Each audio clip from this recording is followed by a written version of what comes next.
দর্শক, আমি এই মুহূর্তে আছি শেরপুর বগুড়া। আর আমার পাশেই দেখছেন ধান ক্ষেত।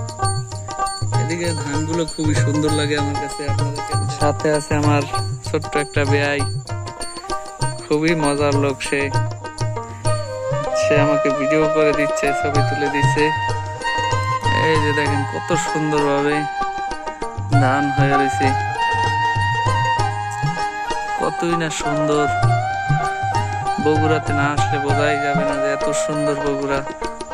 বর্ষাকালের দিনে আপনি জুতা নিয়ে হাঁটতে পারবেন, এত সুন্দর ক্ষেত। এদিকে পানি হয় না। আর এই যে ক্ষেতের পাশাপাশি দেখেন করলা বাগান হচ্ছে, বিশাল সবজি বাগান। এদিকে সবজি প্রচুর, এই সবজি সব ঢাকায় চলে যায়। ঢাকা, নারায়ণগঞ্জ, বিভিন্ন শহর এই সবজি পাঠানো হয় এদিক থেকেই। এই পাশে আছে কুশাল বাগান, বরিশালের আগ বলি আমরা। বিশাল বড় বড় বিল, কিন্তু পানি নাই।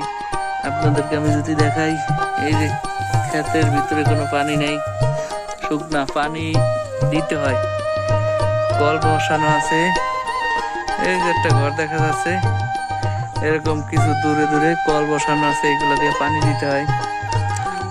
সেচের ব্যবস্থা আছে, মোটর সিস্টেম করা। আর এটা হলো নিপিয়ার ঘাস, গরু ছাগলের জন্য এই ঘাস লাগানো হয়েছে।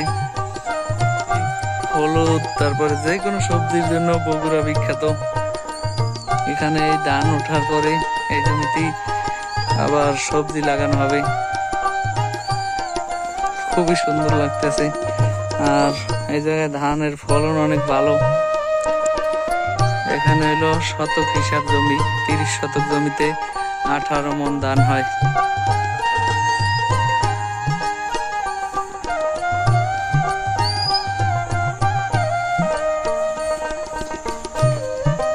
বাড়ির সামনের রাস্তা।